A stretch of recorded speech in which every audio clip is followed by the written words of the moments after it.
Buenas tardes y bienvenidos todos a Encrucijada Pagana. Mi nombre es Carlos Sánchez y junto a mi compañera Baelia. Buenas tardes, Baelia. Buenas tardes. Pues seremos los encargados de guiaros por estos senderos. Buenas tardes a todos y bienvenidos. Bienvenida a nuestra patrona, Eris, y bienvenida a la bruja de Xavi, que nos ha traído una hermosa lluvia. Exactamente. Que lleva a la bruja de la cueva. Exacto. Hoy vamos a tratar un tema que algunos de nuestros oyentes lleváis tiempo solicitando. Hablaremos de la brujería que viajó de Europa a América y lo haremos a través de una conocidísima leyenda mexicana y el proceso real por brujería que se esconde detrás de ella.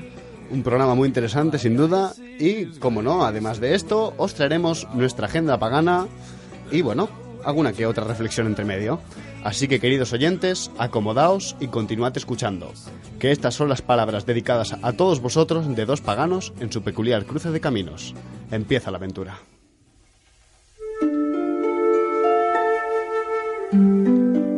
La mulata de Córdoba es una leyenda colonial mexicana muy conocida en todo el país, de la que existen diferentes versiones y que ha inspirado libros, pinturas e incluso una ópera compuesta por Xavier Villaurrutia, Agustín Lazo y José Pablo Moncayo, que por suerte hizo algo más que el guapango.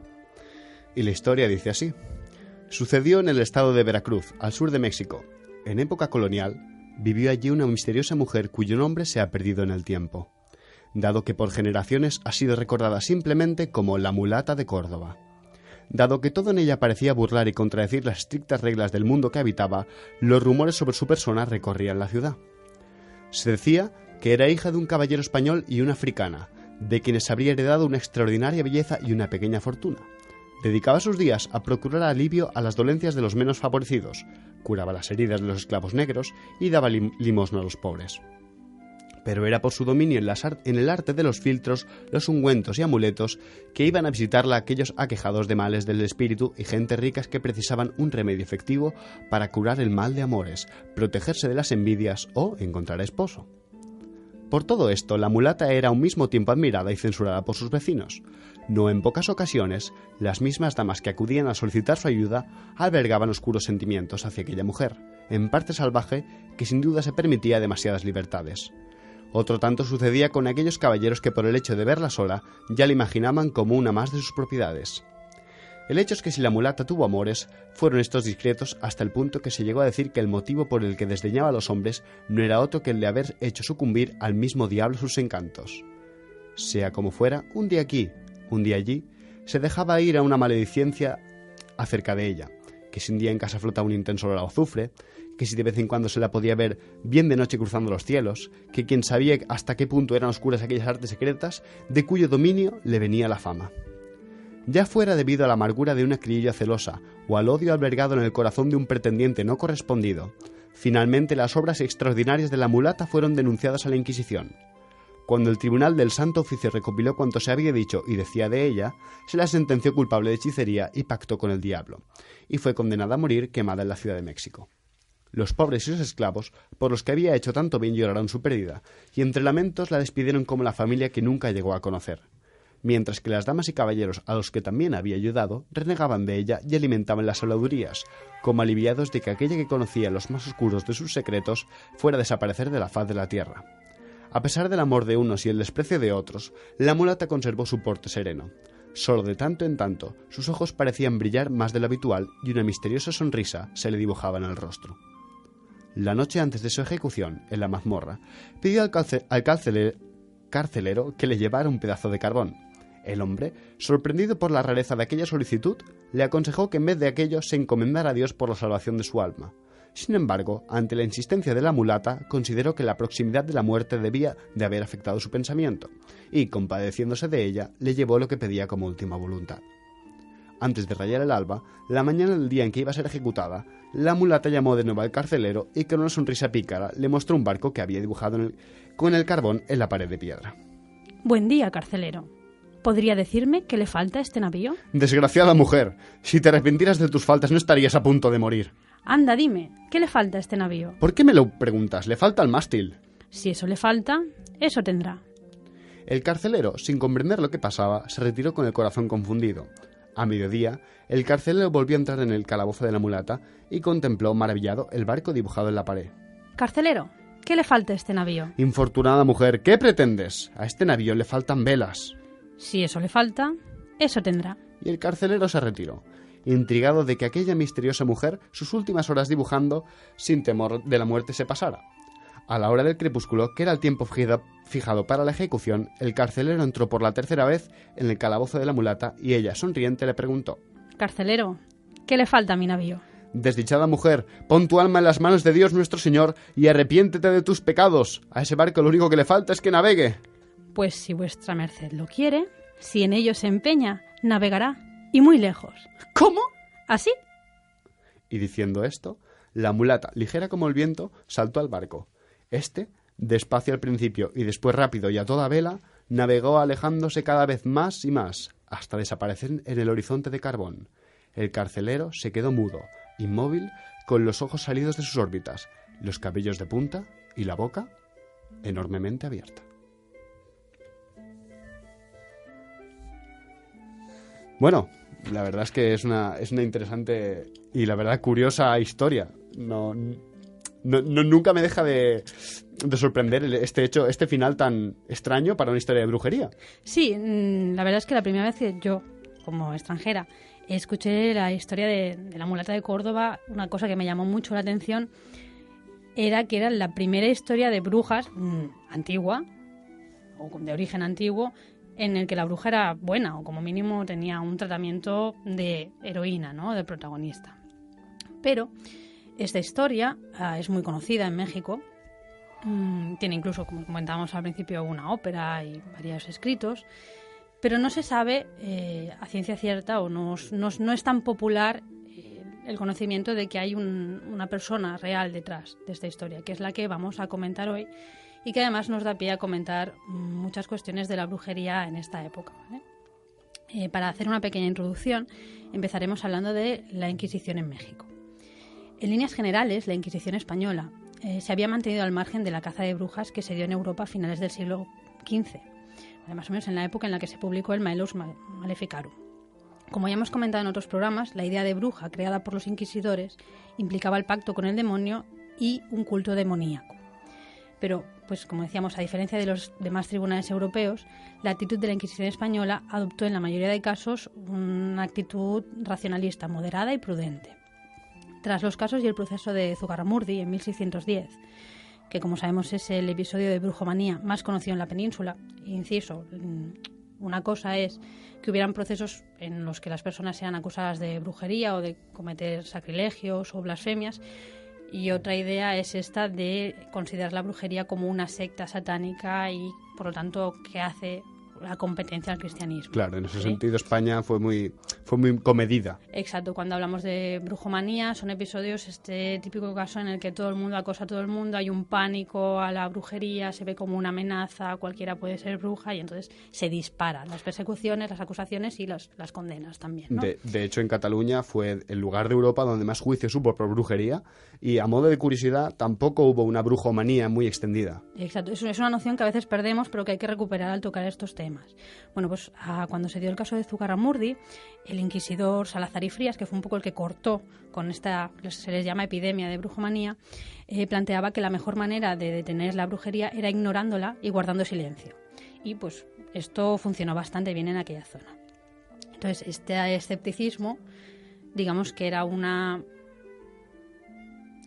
principio de la Inquisición española, ¿vale?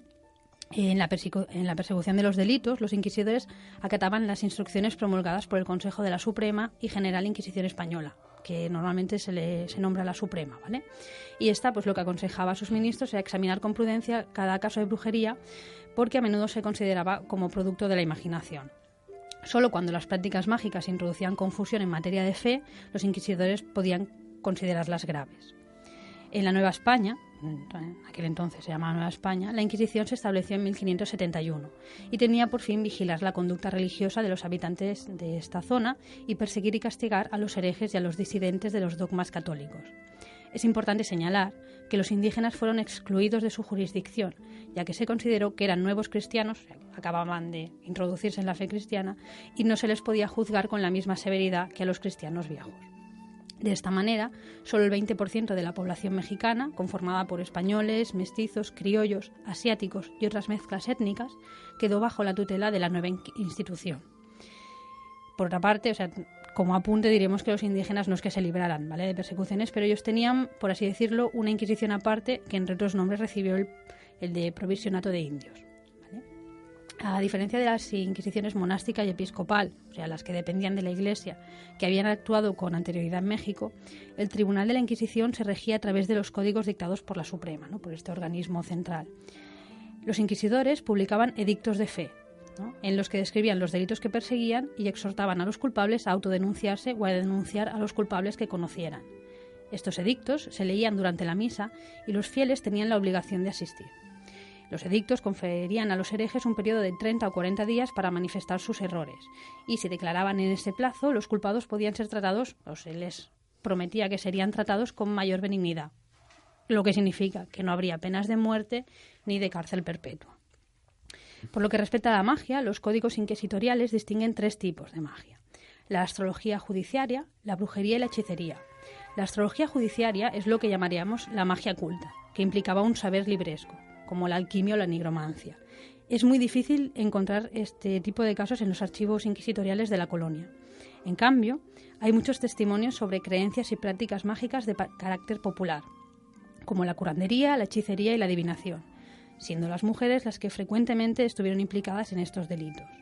Se estima que por cada 7 denuncias se originó un juicio, de lo que se deduce que tampoco había un gran interés en perseguir estas prácticas, ¿vale? Había más bien, lo que se solía hacer era tratar el caso con mucha privacidad e intentar que no llegara muy lejos, que no se conociera, precisamente para no disparar una epidemia de brujomanía.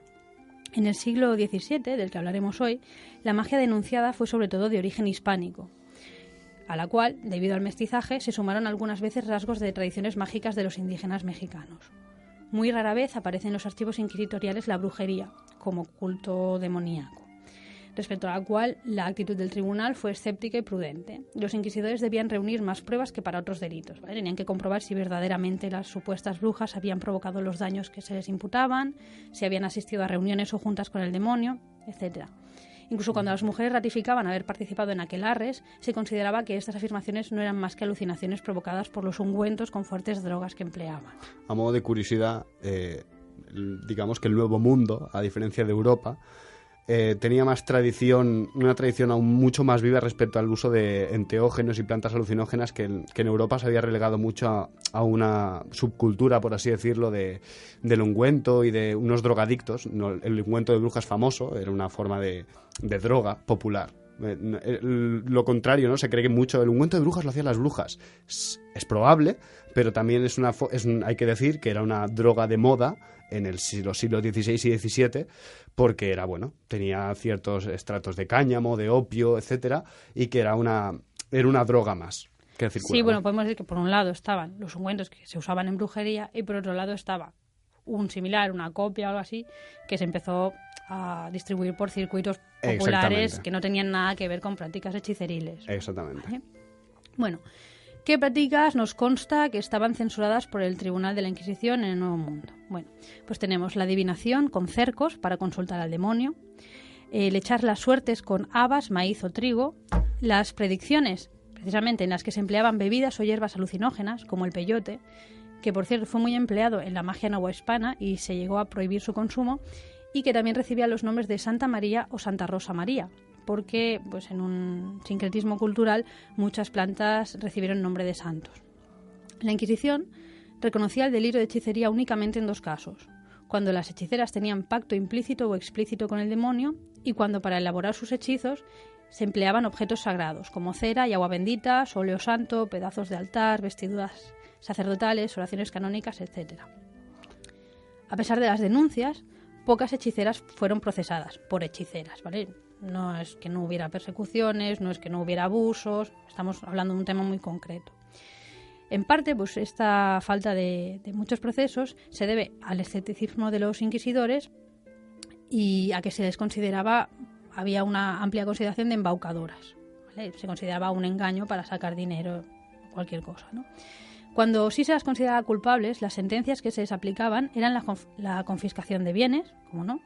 Luego estaban las penas espirituales, pues confesiones, oír misas, y en un grado un poco más alto estaba la exposición a la vergüenza pública, ¿no? Se las exponía a salir en un acto general de fe con las insignias de hechiceras, o sea, en las vestiduras pues llevan sus marcas o los dibujos característicos de hechicería, y en última instancia podían ser desterradas de Nueva España. La bruja que hay detrás de la historia de la mulata de Córdoba se llamaba Leonor de Isla, y ahora pues más adelante hablaremos de ella. Este proceso data de un periodo en que se registra un número significativo de denuncias relacionadas con la magia de origen español. El documento muestra muchos de los ritos, los conjuros y los remedios de la hechicería novohispana. Asimismo, también se ve cómo se transmitían y qué tipo de personajes los usaban, ¿vale? También las razones que motivaron a la Inquisición a procesar a un grupo de hechiceras, que no era lo más común.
Corriendo. Ay, dígame usted, cuántas criaturitas se ha chupado usted. Ninguna, no sé. Ando en pretensiones de chuparme a usted.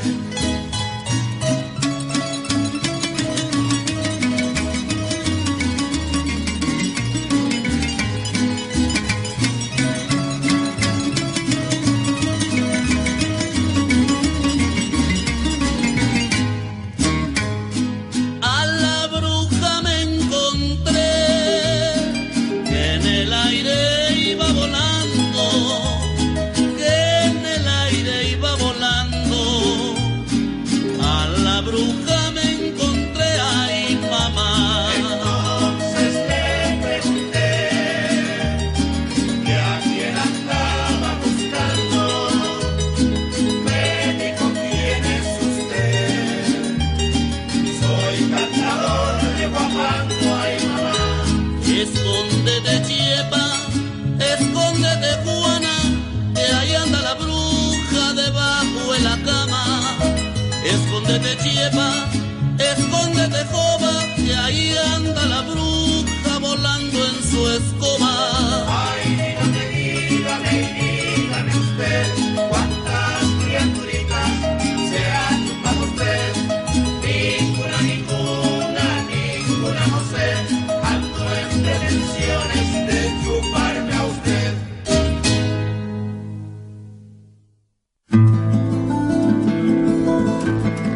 Bueno, antes de continuar, me gustaría preguntarte, Baelia, querida Baelia, encargada de la música de este programa, ¿por qué has puesto esta canción de tan doble significado? Bueno, y bueno, habla de una bruja, sí, pero ¿por qué? Porque... Bueno, pues ya sabes que normalmente intento buscar canciones que tengan que ver con los temas que tratamos. Esta canción en particular es... no me acuerdo cómo se llama. Bueno. Es un son jarocho, perdón, se me ha ido la cabeza. Jarocho es el nombre que reciben los habitantes de Veracruz, que es el territorio del que vamos a hablar. El son jarocho tiene un origen de las influencias novohispanas, ¿vale? Y ha durado hasta hoy en día. Era un poco para ponernos en situación. Una cosa que dice en la canción, que yo creo que las personas que no han estado en México, pues puede que no acaben de entender, que te chupe la bruja hace referencia no a que te den un lametón, sino a, bueno, yo creo que es un pánico, ¿no? Es lo que sería la pesadilla, el espectro que se sube encima de la persona y le chupa la energía, ¿no? Le sustrae. Sí. Eso es. Sí, pero no olvidemos que el doble significado seguro que está ahí implícito, porque no olvidemos que las canciones antiguas tenían mucho de esto. Bueno, por favor, Baelia, continúa con este tema interesantísimo, porque merece la pena. Bueno, pues antes de seguir, vamos a comentar que el programa lo hemos elaborado a partir de un artículo de la doctora Araceli Campos Moreno, que es especialista en literatura novohispana en la Facultad de Filosofía y Letras de la UNAM. ¿Vale? Luego os pondremos el link al artículo completo, que tiene unas 35 páginas, creo, y que da muchos detalles que nosotros, pues por cuestiones de tiempo, tampoco podemos entrar, pero que es muy interesante, sobre todo porque ayuda a romper muchos tópicos. Entonces, como decíamos antes, la verdadera mulata de Córdoba se llamaba Leonor de Isla. Vivía en el puerto de Veracruz, donde se había ganado la fama de hechicera. Era una mulata, es decir, era hija de español y africana, era libre, estaba soltera y rondaba los 26 años de edad. Además, había nacido en Cádiz, España. O sea, ella era española y se había mudado, se había trasladado al Nuevo Mundo. En el caso de Zugarramurdi, comentábamos antes, una de las preguntas que hacían los inquisidores para acabar con los brotes de brujomanía era precisamente ¿por qué no había brujas en el sur? ¿Vale? Esto ha dado pie a que, en general, consideremos que no había brujas en el sur. Entonces, en consecuencia, es un hueco que suele quedarnos por llenar, ¿no? Saber qué clase de brujas había en Andalucía y en las regiones aledañas. Esto ya es un comentario personal, ¿vale? Pero aquí se abren dos opciones. La primera es que en el sur las brujas fueran más discretas que en el norte y no hablaran del tema. Pero ya veremos que al menos en el caso de Leonor no era así, no era discreta para nada. La segunda opción es que puede que ciertas prácticas brujeriles se vivieran con la tolerancia suficiente como para no desatar pánicos. Es decir, que lo vieran de una manera más naturalizada y por lo tanto pues nadie se escandalizara, ¿no? Lo más interesante de este caso es que documenta prácticas del sur de la península que viajan al otro lado del Atlántico y cómo se van adaptando al nuevo territorio. Leonor de Isla, la mulata, había iniciado su aprendizaje mágico en un lugar que pocos imaginarían. De hecho, ella había iniciado su aprendizaje mágico en el convento de la Candelaria de Cádiz, donde aprendió sus primeros conjuros mágicos. La monja a quien servía había recibido el conjuro del ánima sola, el que se usaba allí porque la abadesa del convento estaba deseosa de tener noticias de un hermano suyo, fraile franciscano, que estaba en las Filipinas, y como el correo era muy lento en aquella época, las comunicaciones eran muy malas, pues la mujer estaba desesperada por saber si su hermano estaba vivo o muerto. Por más prohibido que estuviera, como tantas otras mujeres, había recurrido a la adivinación. Entonces, para la adivinación había diferentes maneras de hacerla, ¿no? Una de ellas era recitando conjuros en los que se invocaba a los santos, a los demonios y a seres fantasmales. La invocación al ánima sola, que el ánima sola es una de las almas en pena del purgatorio, menciona una serie de objetos sagrados para conjurar a este ánima y así saber acerca del paradero de una persona. El conjuro, bueno, un fragmentito de este dice así: el ara con el alba, con la hostia, con la sagrada misa, con el sacerdote que la consagra y con el libro misal y con el preste que se pone en el altar y con la noche de Navidad y con el Santísimo Señor nuestro que en ella nació y con la gratísima Virgen, Casa Santa de Jerusalén. Te has saltado una línea. Sí, sí. Sí. No, yo no me he saltado nada. Sí, con la noche de Navidad y con el Santísimo Señor nuestro que en ella nació y con la gratísima Virgen que lo parió, con el río Jordán, con la copa de Abraham, con las tribus de Israel y con la Casa Santa de Jerusalén. Bueno, la cuestión es que todos estos elementos que hacen referencia a la tradición cristiana eran usados, no sabemos siguiendo qué lógica, para conjurar al ánima sola, que suponía que era el ánima que estaba más triste, más mísera en el purgatorio, ¿vale? Asimismo, el conjuro implicaba un ritual preciso. Tenía que recitarse mirando al mar. Leonor había constatado su efectividad al realizarlo para tener noticias de un amante suyo que trabajaba en los galeones. Y aquí vamos a empezar a ver elementos que hemos comentado en otros programas, ¿vale? Como por ejemplo, cuando hablamos de las tradiciones chamánicas en Europa, ¿vale? Si lo tenéis en mente. Después de recitar este conjuro al ánima sola, a medianoche, cuando Leonor estaba en su cama acostada, apareció un pato grande con un ala quebrada, chorreando sangre. Subió a su lecho y le dijo con voz lastimosa: «Mujer, ¿para qué me quieres? Déjame ir a descansar». Después, algún tiempo después, Leonor sabría que su amigo había muerto de una herida en un brazo. Entonces, moraleja, si veo un pato ensangrentado, preguntaré a mis amigos. No, la cuestión aquí es poner un poco en relación con el tema que hablábamos del doble. ¿Vale? Sí, el doble, sí, el doble claro. con forma de animal, el hecho de que cuando ves al doble herido, luego encuentras a la persona herido, que se repite otra vez en los casos de licantropía, en los casos de terantropía, ¿vale? Cuando llegó a Nueva España, Leonor continuó usando esta invocación al ánima sola con fines adivinatorios. Una noche, en forma de abejorro, el ánima entró en su habitación, en el mismo momento que moría una hija que acababa de parir. La autora del estudio, del que sacamos información para hacer este programa, deduce que la muerte de la pequeña era el pago que recibía el ánima por sus servicios. Yo, Baelia, he escuchado en México que es característico de algunos brujos verse acompañados por espíritus de niños, aunque, por otra parte, lo que en las tradiciones locales pueden ser espíritus de la naturaleza o más ligados al territorio, para los cristianos serían niños muertos en el parto. Entonces, lo mismo, si repasamos el programa en el que hablamos de la caza salvaje o del chamanismo en Europa, volveremos a entrar en este ámbito en el que no acaba de quedar claro la frontera entre el doble de las personas vivas con el fantasma de las fallecidas. Hay varios casos e historias documentadas de ánimas o dobles con forma de insectos. En todo caso, dicho lo cual, los inquisidores de Nueva España vieron en esta ánima sola el demonio con quien Leonor habría establecido un pacto implícito. ¿Qué es esto de los pactos implícitos y explícitos? El pacto explícito era el que se hacía por escrito, o sea, el que se llegaba a escribir. Y el pacto implícito simplemente se consideraba que se había hecho al recurrir al demonio.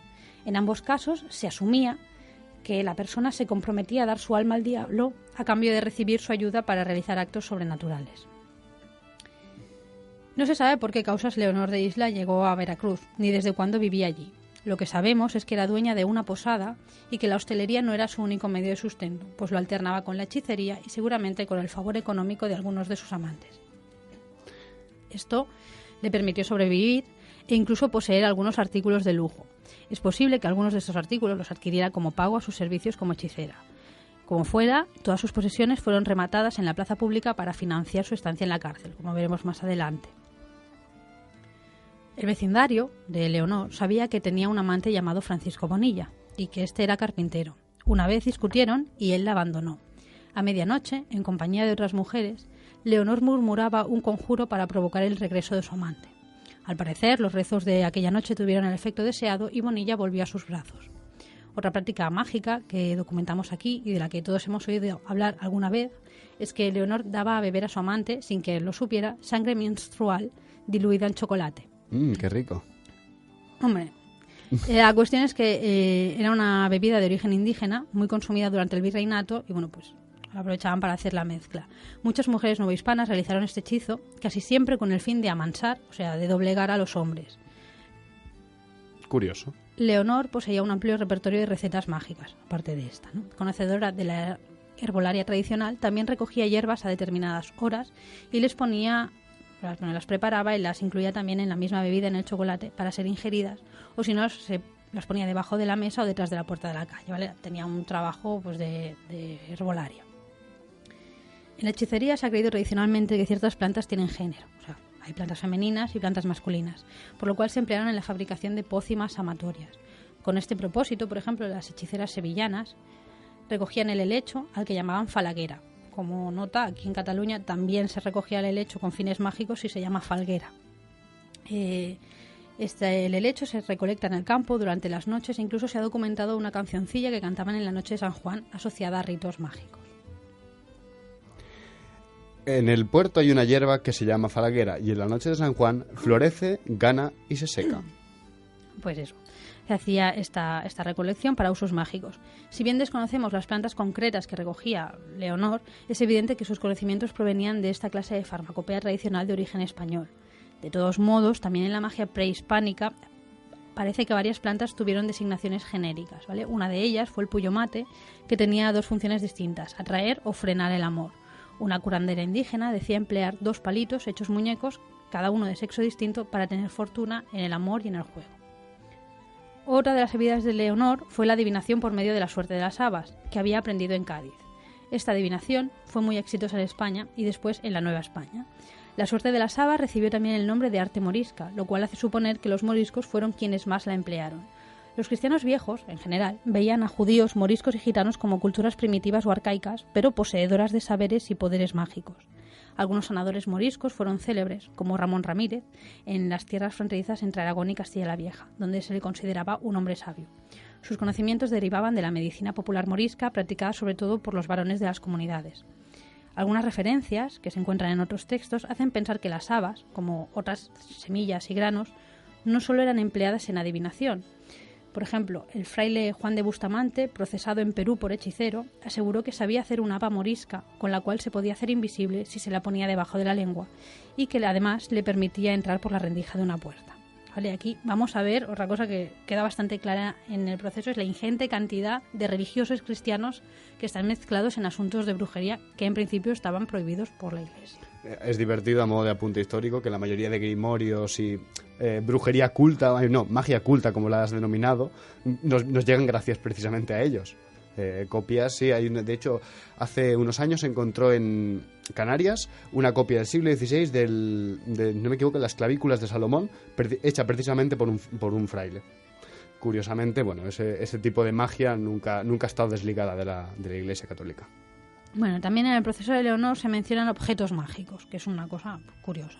Entre los numerosos hechizos que poseía, Leonora tenía la carta de tocar o para el bien querer, que además de provocar una ardiente y desenfrenada pasión, garantizaba a las mujeres ser recordadas eternamente por sus amados. Había que frotarla en el cuerpo del hombre en cuestión los jueves, viernes y sábados santos. La forma en que adquirió esta carta ilustra el proceso de transmisión de objetos mágicos que clandestinamente pasaban de mano en mano, de un país a otro. La carta, que tenía Leonora, había sido regalada a una amiga por una mujer que había llegado de La Habana, de Cuba, a Veracruz. Era un objeto considerado poderosísimo, ¿vale? Hay que pensar que era una carta, o sea... Una carta escrita. ¿Una carta escrita o una carta de juego? No, escrita. Escrita. Una carta escrita, o sea, imaginaos un conjuro escrito, ¿vale? Uh-huh. Porque dice, esta amiga, que la había recibido de una mujer cubana, se la había dado a Leonor, y ella, a su vez, había permitido que un hombre tuerto la transcribiera.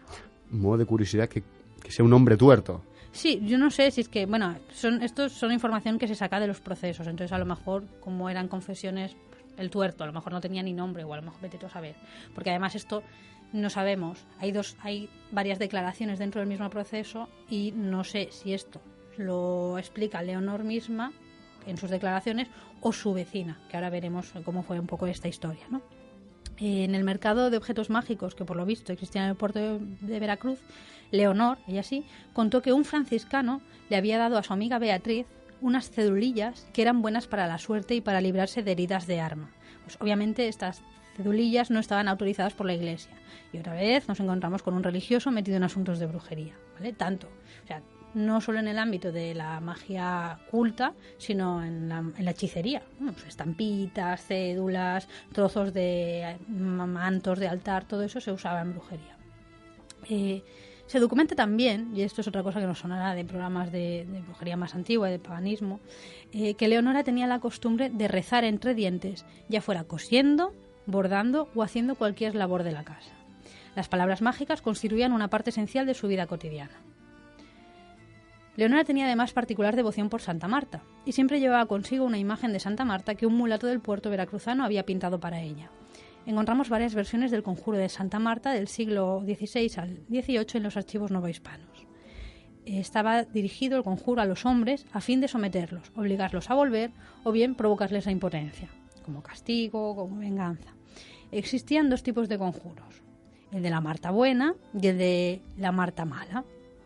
Este último solo le llama Marta, ya no es Santa Marta, sino se le llama Marta, y en él la Marta recibe ayuda de diversos demonios para llevar a cabo el hechizo. Es muy divertido este fragmento de hechizo, no es el hechizo completo. Por supuesto. Marta, Marta, no la digna ni la sancta, yo te conjuro con Barrabás, Satanás, Volcanás y cuantos diablos de infierno son. Sí, hay muchas cosas en los conjuros antiguos que parecen excusas. Porque, ¿el diablo Volcanás cuál es? Bueno, demonología, este misterioso tratado de demonios que nunca sabremos dónde acaba y dónde empieza. Bueno, pues digo, el conjuro de los dos conjuros de Marta implicaban un ritual, ¿vale? Este en concreto se recitaba ante una imagen o estampa de la santa por las noches y con 3 velas encendidas. Leonora confesó haberlo recitado a petición de varias mujeres que habían sufrido el abandono de sus amantes, porque Marta la socorría mucho siempre que la llamaba. La devoción a Santa Marta ha estado ligada a diversas creencias populares. La leyenda dorada cuenta que desembarcó en Marsella y sometió a un dragón llamado la Tarasca, que asolaba a los pobladores de la comarca. La santa fue a buscarlo en un espeso bosque donde lo halló devorando a un hombre. Lo asperjó con agua bendita y le mostró una cruz y atándolo con su ceñidor lo condujo como un manso cordero a Tarascón, donde los pobladores lo lapidaron. Al domesticar al dragón, simbólicamente Marta domina y acaba con el mal, convirtiéndose así en una heroína del cristianismo. La veneración a Santa Marta tuvo su culto más remoto en Galicia y en Andalucía, donde estuvo, por otra parte, más arraigado. Muchas hechiceras españolas invocaron a la santa en el ámbito de la magia amorosa. En este caso, pues obviamente no se buscaba someter al mal ni al dragón, sino al hombre. Que más o menos... Pues depende del caso. También. Leonor de Isla estuvo posiblemente vinculada con otros marginados sociales españoles, de los cuales probablemente heredó algunas de sus sabidurías en materia de hechicería. Hemos hablado de los moriscos, pero otro pueblo acusado de ejercer la magia fue el de los gitanos. Los gitanos habían llegado a España en tiempos de los reyes católicos, constituyendo un grupo minoritario, nómada y endogámico, con ritos y costumbres propios. Frecuentemente se les acusaba de practicar la magia y en particular la quiromancia, aquí como nuestro querido Carlos. Los gitanos fueron perseguidos por la Inquisición y muchas veces se los trató de expulsar, pero eran muy escurridizos y no pudieron, ¿no? Entonces normalmente lo que había era una campaña de descrédito que duró hasta el siglo XIX. En la Inquisición se conservan, en los archivos de la Inquisición, se registran varios procesos relacionados con la magia y el pueblo gitano. Uno de los casos es el de María Hernández, enjuiciada en 1635, acusada de echar la buenaventura, supersticiosa y hechicería. Pobrecita. Para reconciliarse con su marido, lo que había hecho María, había dado a una joven de 25 años un hechizo, que esto, vamos a ver, hechizos con papel, que son muy curiosos porque en aquella época tenían como una relevancia especial. Hoy nos parecería poca cosa, pero el valor que se les da en aquella época es bastante interesante. A modo de curiosidad, conseguir papel hace 400 años no sería lo mismo que conseguir papel ahora. Supongo que también Sí, no había papelería. tendría un valor ni añadido chinos, el hecho ni de que nada. fuera un pergamino, un papel o algo así. Bueno, lo que había hecho era un papel plegado en 4 partes, sobre el cual hizo varias bendiciones. En el papel estaban pintadas unas figuras que representaban a los que incitaban al marido a dejar a la joven. María mantuvo el papel sobre una vacía de agua para negarlo simbólicamente. La muchacha que había solicitado su servicio sintió miedo al escuchar a la gitana enunciar palabras benditas e invocar a Santa Marta, de la que ya hemos hablado, y al diablo cojuelo. Este personaje me encanta. Y aquí hacemos un inciso. Explícanos quién es el diablo cojuelo. El diablo cojuelo es un personaje de la tradición castellana. Es un diablo al que se representa más bien como un espíritu travieso que trae de cabeza a los demás demonios. Se le considera inventor de danzas, música y literatura de carácter picaresco y satírico. Y se dice que por ser uno de los primeros ángeles en levantarse en rebelión contra pues Dios, fue el primero que cayó al infierno, de manera que los demás le cayeron encima y lo dejaron cojo. El diablo cojuelo fue el predilecto de las hechiceras castellanas de la primera mitad del siglo XVI, sin que su fama decayese hasta bien entrado el siglo XVII. A muchos conjuros que lo invocan especialmente para la materia amorosa. Aquí nos encontramos nuevamente, o sea, digamos que se popularizó. Sería como un satirillo, por hablar, ¿no?, de alguna manera, pero nos encontramos nuevamente con la banalización de las creencias más antiguas, porque la cojera de este diablo remite a un ser capaz de viajar entre los mundos, ¿vale? Con frecuencia en la literatura popular, la asimetría indica que las apariencias son engañosas. Bueno, de asimetrías en seres mitológicos en España tenemos un montón. Por ejemplo, en Cataluña los fullets tienen una mano agujereada. Hay también diablos cojos, los hay tuertos, los hay... Los hay jorobados también. Esto porque no tenemos tiempo de meternos. Un Pero, día, por un día. ejemplo, Carlo Ginzburg en la Historia Nocturna habla bastante de este tema porque permite seguir, digamos, el mito y la estructura por diferentes Regiones, ¿no? Exacto, y en la cultura ya que ya no es pagana, ¿no? Pero puedes reseguir la pista. La cuestión es que los inquisidores consideraron que la recitación del conjuro de Santa Marta y la invocación al demonio evidenciaban el pacto que María había establecido con el príncipe de las tinieblas. Y bueno, pues como María Hernández, muchas hechiceras gitanas fueron acusadas de emplear el conjuro de Santa Marta en sus ritos mágicos. ¿Qué vemos aquí? Que Leonor está en un enclave en el que tiene influencias de otras etnias, de otras magias que se pasan o que hay cierta comunicación entre marginados, ¿vale? La corona española prohibió el paso al Nuevo Mundo de moriscos y gitanos, ¿vale? Se implementó una política selectiva de los viajeros que iban a México y a las colonias. Pero a pesar de estas prohibiciones, los mulatos y negros sí viajaron a América. Pues estaban como personal de servicio y como esclavos. La población de origen africano fue numerosa. Llegó de forma masiva, sobre todo en la primera mitad del siglo XVII, y se mezcló rápidamente con otras etnias de América. Se puede decir que, en cierto modo, la marginalidad pues los hermanó, al menos en aquella época, ¿vale? Porque ahora los procesos son otros, pero en aquella época sí está documentado mucha mezcla de personas de origen asiático, personas de origen africano, Claro. mezclas que ya estaban aquí y se trasladaron allí, etcétera. No olvidemos también que era una época que había tráfico de esclavos y que obviamente el intercambio cultural que hubo con los esclavos llegados al Nuevo Mundo, con los propios indígenas del Nuevo Mundo, con los españoles, con los franceses, con los ingleses, que también estuvieron allí a 50 años, llegaron con diferencia, normal que hubiera ahí barullo. Sí, luego hay una cuestión que hay que considerar, que es, por un lado, el nomadismo y por otro lado, el desarraigo propiciaron las mezclas culturales, ¿no? Y dieron movilidad a elementos propios de las tierras por las que iban pasando. Porque es que no hay de otra, ¿no? Si Bueno. te arrancan lo que de tu pasado, pues estás, bueno, pues más en contacto con el Bueno, presente. y aquí tenemos, ¿no?, religiones que siguen vigentes, ¿no?, como el vudú y otras santerías que al fin y al cabo han sincretizado dioses de otros lugares con santos y vírgenes cristianos.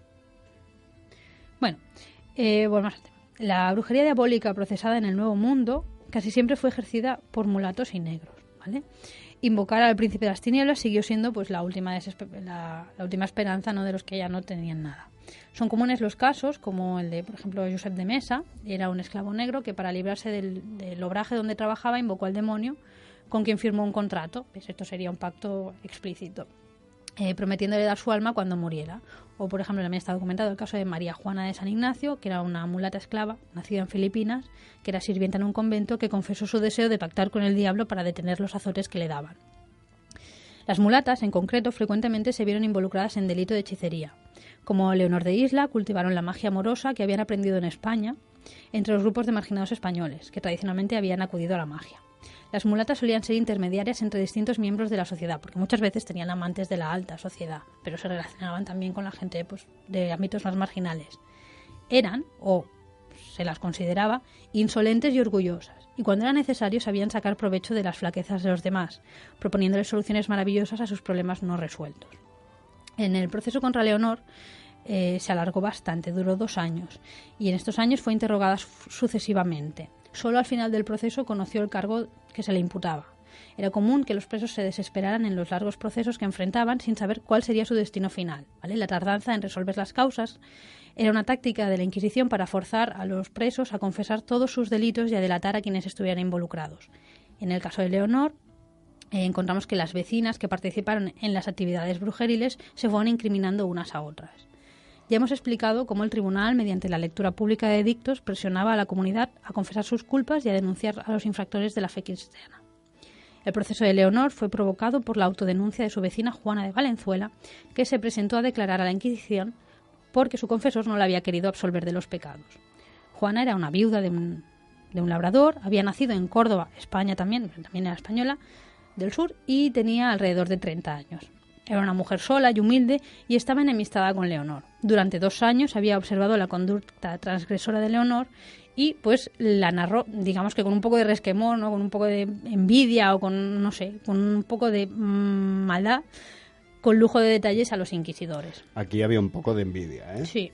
También acusó a las compañeras de Leonor, entre ellas a Isabel de la Parra, quien había acompañado a la mulata a una encrucijada, que era ya lo que nos faltaba por mencionar, ¿no?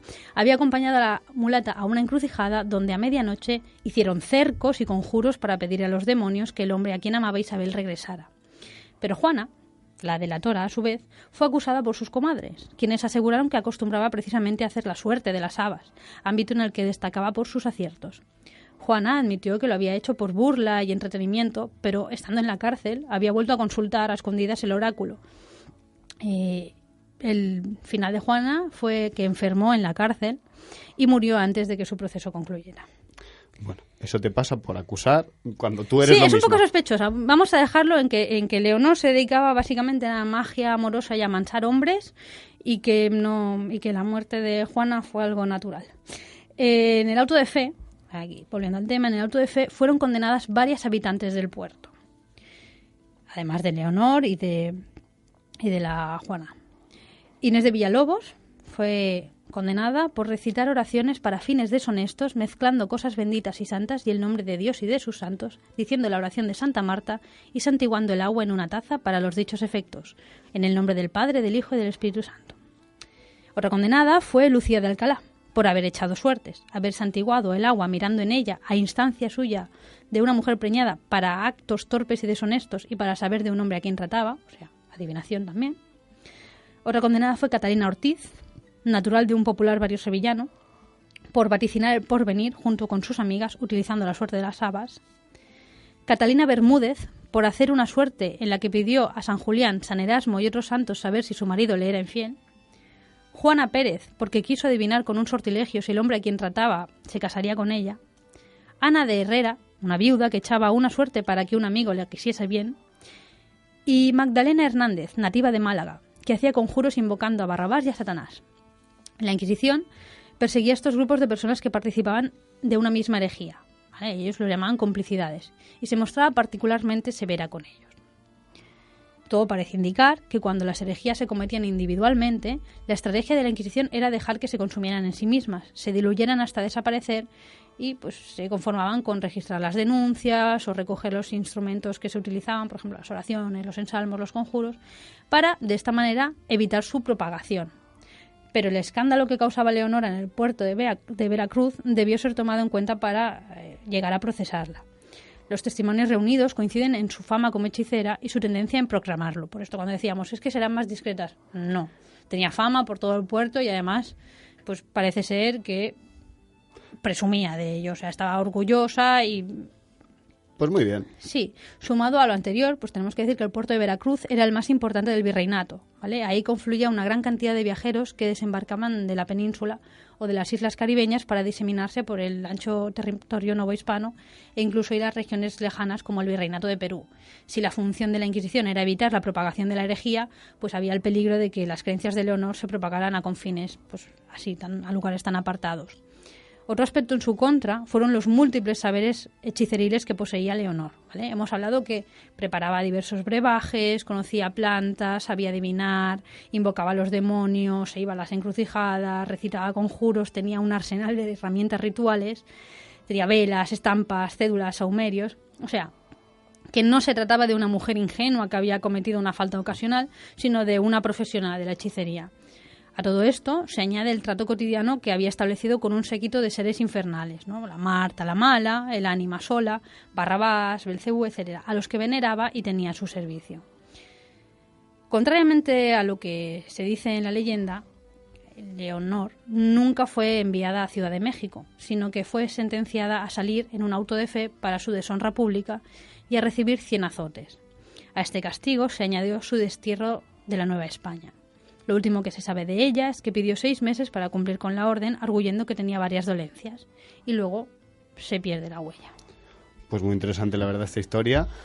Y, ostras, las cosas como son. Deja no, deja un poco, a mí, yo que desconocí esta historia hasta hace relativamente poco, me dejó perplejo el hecho de que una mujer presumiera de hechicera en una época en la que normalmente tenemos en la cabeza que había mucho tabú respecto a esto, incluso en el mismo puerto se vendían objetos mágicos.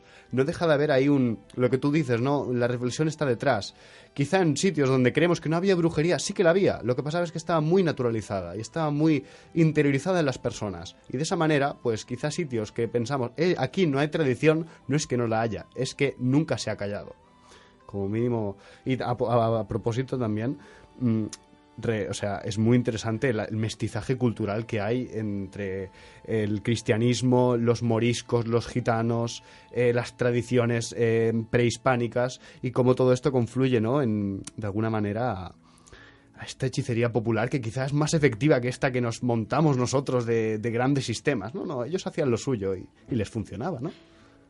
Sí, bueno, yo creo que la historia en sí, el estudio del proceso que hay detrás, da pie a romper con muchos tópicos, muchos tópicos que, bueno, a mí me parece bastante curioso que una historia tan bien documentada no sea, digamos, en el ámbito académico o en el ámbito de las personas que tocamos el tema de la brujería, no sea más conocida, porque realmente hay mucha información de muchas prácticas que me imagino que tirando del hilo acabas encontrando más relaciones y tal.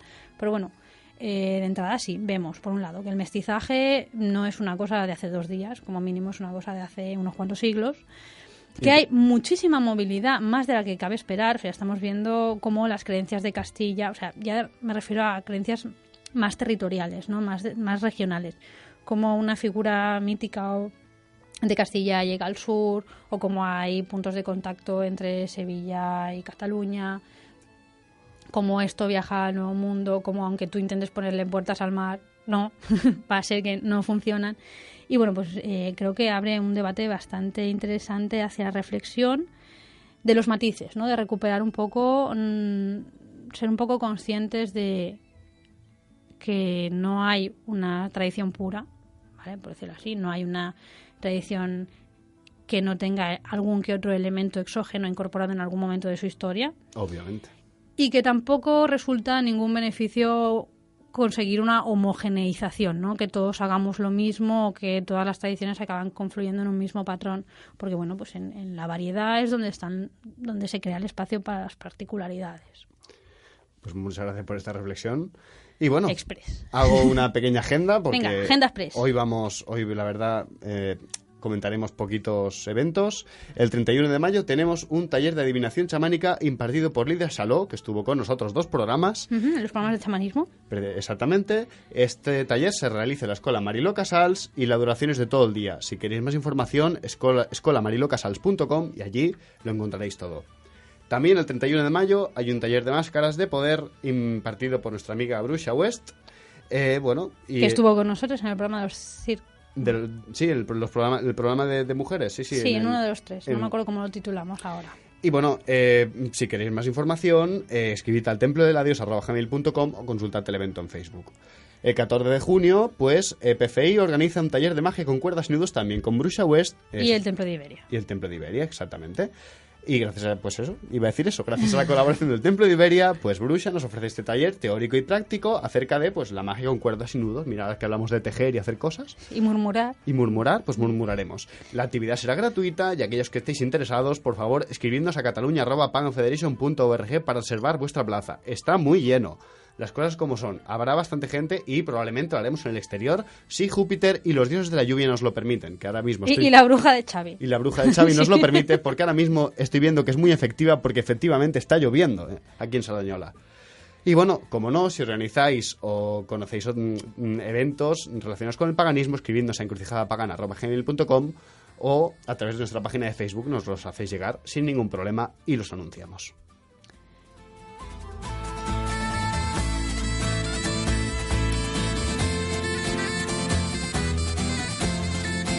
Bueno, pues aquí termina nuestra emisión de hoy. Esperamos que nuestro programa haya sido de vuestro agrado. Desde el equipo de Encrucijada Pagana agradecemos la labor técnica de Xavi Casas, la labor técnica exterior de la bruja de Xavi Casas y a Sardañola Radio por acogernos también. Damos las gracias a Eris por su espléndido tutelaje y agradecemos a todos los oyentes que nos acompañáis en nuestro cruce de caminos, tanto en directo como online o a través de los podcasts en iVoox.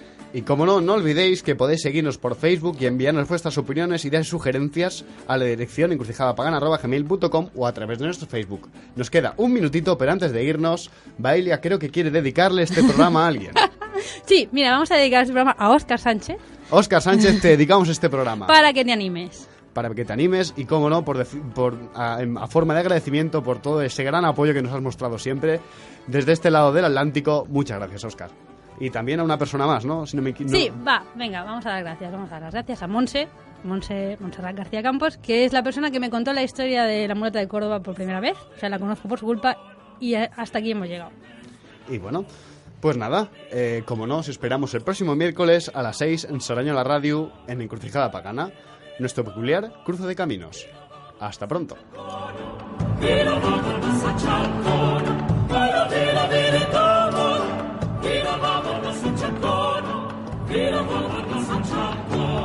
Porque sé che sono amore si fermava sarà l'azzurro siano con la mia stribilla un suino di non e una cognata del feo cominciarono tutti io e acabò la massona e la fama comprendona alla verità buona via mamma non si cercona via mamma non si cercona alla verità buona via mamma non si cercona via mamma non si cercona sai una sola corda con mujer del incendio y de sabor al palenque con la pastora Lizardo la pesquina con el bardo trepo con paso Gonzalo yo sigo yo con un palo tras de la branca y un coro y la fama no